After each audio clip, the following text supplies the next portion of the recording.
ذرا توجہ فرمائیے. حضرت خالد بن ولید کا نام سنا ہے؟ یہ سیف اللہ ہے، اللہ کی تلوار. حضرت خالد بن ولید نے اپنی بیوی کو طلاق دے دی اور بڑا عرصہ وقت اچھا گزرا، طلاق ہو گئی، بیوی چلی گئی. ایک باغ بھی دیا تحفے میں. بعد میں ایک آدمی پوچھنے لگا حضور آپ نے بیوی کو طلاق دے دی، کیا معاملہ تھا؟ آپ فرمانے لگے کوئی مسئلہ نہیں، میری بیوی بڑی نیک تھی، پرہیزگار تھی، اچھی تھی، فرما بردار. انداز دیکھیے گا. کہنے لگا جناب عجیب بات ہے، طلاق بھی دے دی اور اچھی بھی بڑی تھی، کس بات پہ طلاق دی؟ آپ فرمانے لگے وہ میرے ساتھ 27 سال رہی ہے. کتنے سال؟ اور میں انتظار کرتا رہا ہوں. میرے نبی پاک صلی اللہ علیہ وسلم نے فرمایا جس کو اللہ تکلیف نہیں دیتا اس سے اللہ ناراض ہوتا ہے. میں نے 27 سال انتظار کیا، اس کے تو کبھی سر میں درد نہیں ہوا تھا. تو آپ فرماتے ہیں میں نے اسے ایک باغ دے کے بھیج دیا اس کے میکے. میں نے کہا تیرے اوپر چونکہ آزمائش نہیں آتی تو کہیں ایسا نہ ہو اللہ تجھ سے ناراض ہے تو مجھ سے بھی ہو جائے. مانے لگے اس خیال میں نے اس کو بھیج دیا ہے کہ اس پہ تو تکلیف ہی کبھی نہیں آئی. ہمارے ہاں ذرا ذرا سی آزمائشیں ہیں اور لمبے چوڑے پہاڑ ہیں.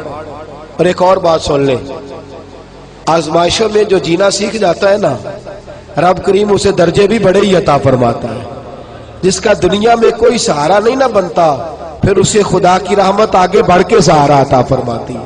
اپنی زندگی کے اندر آزمائش سے لڑنا، تکلیف سہنا، ذہن بنا لے تکلیفیں آئیں گی، آزمائشیں آئیں گی، بیماری آئیں گی، مجھے برداشت کریں.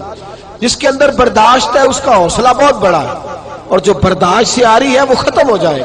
میرے رسول کریم صلی اللہ علیہ وسلم کی صحابیہ حضرت اسماء بنت ابی بکر صدیق، جناب صدیق اکبر رضی اللہ تعالی عنہ کی صاحبزادی ہیں، حضرت عائشہ کی بڑی بہن ہے. یہ وہی ہیں جو غار ثور میں میرے نبی کو کھانا پہنچایا کرتی. 90 سال سے زیادہ عمر ہوگی حضرت اسماء کی، اور ان کے صاحبزادے عبداللہ بن زبیر رضی اللہ تعالیٰ عنہ. 90 سال سے زیادہ عمر ہوگی اور ان کے صاحبزادے لڑائی کر رہے ہیں حجاج بن یوسف کے ساتھ. آنکھوں سے انہیں نظر نہیں آتا حضرت اسماء کو، بوڑھی ہو گئی. صاحبزادہ جہاد کر رہا ہے.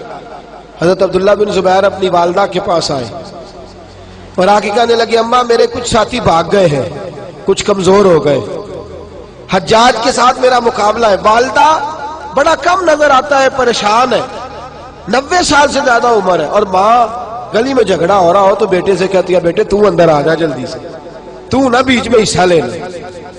والدہ سے آ کے پوچھتے ہیں اماں میں کیا کروں، حجاج کے خلاف لڑ رہا ہوں، بہت سارے ساتھی کچھ چلے گئے ہیں ڈر کے، کچھ جو ہے وہ کمزور پڑ گئے، کچھ نے وہ بزدل نہیں ہے، وہ کمزور نہیں، لیکن انہوں نے حکمت سمجھی ہے تھوڑی دیر کے لیے چلا جانا.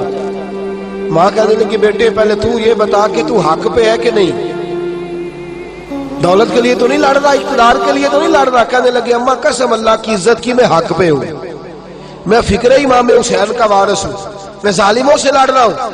تو ماں کہنے لگی بیٹے جا. پھر والدہ کہنے لگی جا میرا بیٹا اور جا کے اس کے ساتھ لڑائی کر، اگر تو فتح یاب ہو گیا تو میں شکر ادا کروں گی، اور اگر تو شہید ہو گیا تو میں قیامت میں تیرے اوپر فخر کروں گی. تو کہنے لگے اماں وہ بڑے ظالم ہے. بوڑھی ماں کا حوصلہ دیکھ، وہ بڑے ظالم ہے.